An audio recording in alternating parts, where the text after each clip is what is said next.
Back here, first things first, we got Chris Broussard joining us now. And Broussard, last night's Warriors-Lakers game did in fact live up to the hype and is now an instant classic. And while Steph Curry did his part, LeBron, despite battling the sore ankle, getting poked in the eye, still hit the shot that mattered most from the logo, under a minute left to play, and that would be the game winner. That would have the Lakers locking up the 7th seed as well. Chris Broussard, what was your reaction to last night's win by LeBron and the Lakers? Well, my first reaction was this was definitely why whoever came up with the play-in tournament, or that bleep, as LeBron called it, should not only not be fired, but they should be promoted. This was fantastic. We got to see two of the all-time great players, the most defining players of this generation outside of Kobe Bryant, in an arena that you rarely get to see NBA players in, which was a one-and-done situation. And so it was tremendous. And the best part is it's not quite one and done, right? It's not quite March Madness because Steph and the Warriors still have life. And I don't think anyone living outside of Memphis wants Golden State season to end this week. So we got the best of both worlds last night. It was a tremendous game, as you said it. Instant classic. I've got several takeaways. We're going to get to Golden State, I think, in the next segment. So I'm going to focus on the Lakers.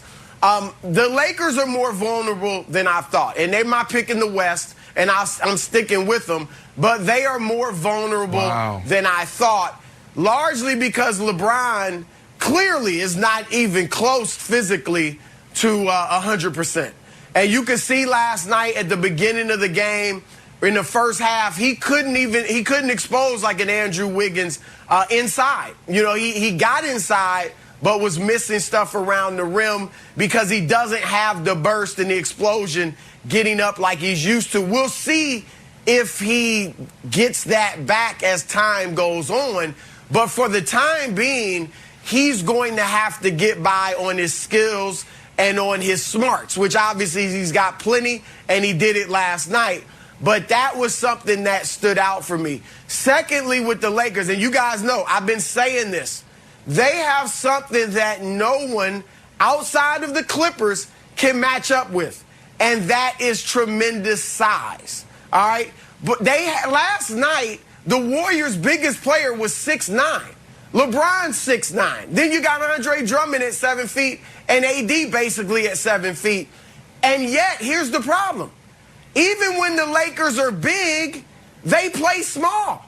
They don't play big. I was yelling at the TV last night in the first half, like, what are you doing? I'm seeing Anthony Davis out there constantly at the three-point line, constantly in the perimeter, even when a Kent Bazemore or some other small players on him. He couldn't expose Draymond Green in the post, who is a great defender, but is half a foot shorter than AD almost. So AD wasn't able to exploit that, and so that was bothersome. They won the rebounding battle 49-46. It should have been much bigger than that. And what the Lakers did smartly was they went to AD at the 5, which was so good for him last year in the playoffs.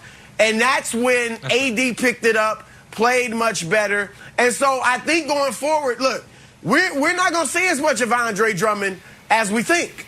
And AD is going to have to play that 5, and that's when the Lakers are most effective. Also, I like LeBron at the point. I know this year they've had him off the ball more, and he's not the system as he usually is. But when LeBron is bringing the ball up, running the point, he can control the tempo. So with LeBron at the point and AD at the 5, that's when the Lakers were most effective. So I want to see more of that going forward. I think that's their best situation for them. So I think those are all really good points, but none of them, though, were my two biggest takeaways. My first biggest takeaway is, of course, and Broussard's a very learned, educated man, so I'm going to, go to a famous quote. I think it's, in the land of the blind, the one-eyed man is king. And in this game, the king was a one-eyed man, and then he blinded Steph Curry with that three right between the eyes, as the great Marv Albert would say, to win the game. What a reach. So the guy, what a reach. No, what do you mean, what a reach? Right between the eyes, I think is what Marv would say. Shout out to the Hall of Famer, Marv Albert. And so listen, the guy with the most playoff buzzer beaters and game winners now has the first play-in game winner. It happens to be from 34 feet. Second longest shot in 20 years in these circumstances. Postseason, only Dame's was longer. But the bigger takeaway is about the 47 minutes before that. Why did the Warriors dominate the first half? Defense. Most notably Draymond Green, who said, I think I'm the greatest defensive player ever. And in that first half, he played like it. The Warriors were playing 6-on-5 because Draymond was worth 2 defenders on every pick and roll. He was annihilating Anthony Davis. Right. He played a perfect defensive first half. And in the second half, why did the Lakers win? Defense. They forced 15 Warriors second half turnovers compared to only allowing 17 Warriors second half baskets. And Brandon, I do think this was the first real taste we got this year of championship-level playoff defense, where you had 2 of the best defensive teams in the league, some of the best defensive players in the league, locked in. So that's my other takeaway, is the Lakers, for all their injuries and inconsistency in different lineups, the one thing that's been true all year, they've had the #1 defense. And when you're down 13 at half, what you have to be able to do is get stops. And in that second half, Brandon, that's exactly what they did. Well, they better continue to lean into that defense, because what I saw last night wasn't pretty when you talk about the Lakers repeating and winning the championship. Last night was fantastic. So I'm going to go with that word that Chris threw out there earlier. Absolutely fantastic. That first half, man, was awesome. You know, you got Steph Curry on one side, LeBron James on the other, Draymond Green. You guys just talked about it. Draymond Green made AD look like a baby. We're talking about 2 for 12, 0 for 3 from deep, 3 turnovers. I mean, come on, AD, and that was a huge takeaway.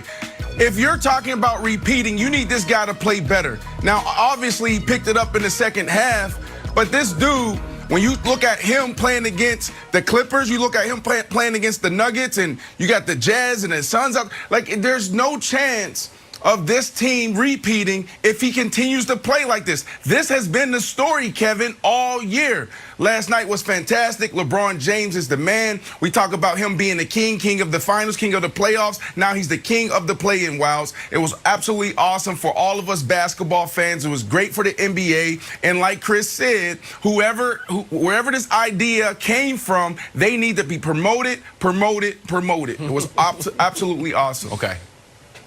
Yeah, well, his name's Evan Wash. He's the EVP already, so I don't know how high we can actually promote him anymore, but he did do an excellent job, perhaps a spot bonus from Adam Silver. Broussard, I want to talk about the turnovers, because through one lens, as Nick would say, the Lakers forced all these turnovers. Oh, it's the great defense, best defense in the league, and they're forcing a bunch of turnovers. Through another lens, the Warriors got super careless with the ball. Super careless with the ball. Steph was careless with the ball. Draymond, who played amazing in the first half, came out the second half feeling himself a little bit and tried to be like Magic Johnson. Draymond started throwing the ball all over the place. Unfortunately, it will, just like Magic Johnson, a lot of the passes were to the Lakers. So if I'm the Suns and I'm watching this game and be like, you know what? I'm Chris Paul. I'm not going to turn the ball over. And what about you? What are you going to do, Devin Booker? It's like, well, I'm going to score, because we have more than one scorer on their team, not just like Steph. How about you, DeAndre Ayton? What are you going to do? Like, I'm going to play just like Draymond. So I think that the Warriors, in their loss, provided the Suns with a blueprint on how they can get out of the first round. Well, DeAndre playing like Draymond's easier said than done. We all know that. But your point is well taken. And look, the Lakers are a tremendous defense, so I get that. But yeah, Nick overstated it. I mean, all those turnovers were not forced by any stretch of the imagination. You're absolutely right, Wiles, in that Draymond and Steph got sloppy. That's the one thing in Steph's game that you would look at and say, sometimes he just gets too careless with the basketball, and that's what happened last night. And so, but here's the thing, it's not new, and you hit it on the head. I'm sure Phoenix will focus on that because the Warriors are 28th in the league in turnovers. So it wasn't just like, oh, last night they got careless. They're careless with the basketball in general, and the Lakers were able to capitalize on that and exploit it. Broussard, you're more these days NBA analyst than reporter, but you still have your sources and you still break some news here and there. Have you heard anything about whether or not Draymond's going to be facing any criminal charges for the assault on LeBron? All right. You know what? Is there anything you can tell us about it? That wasn't even a flagrant. Now, obviously, LeBron got poked in the eye. You could see that when they showed his face.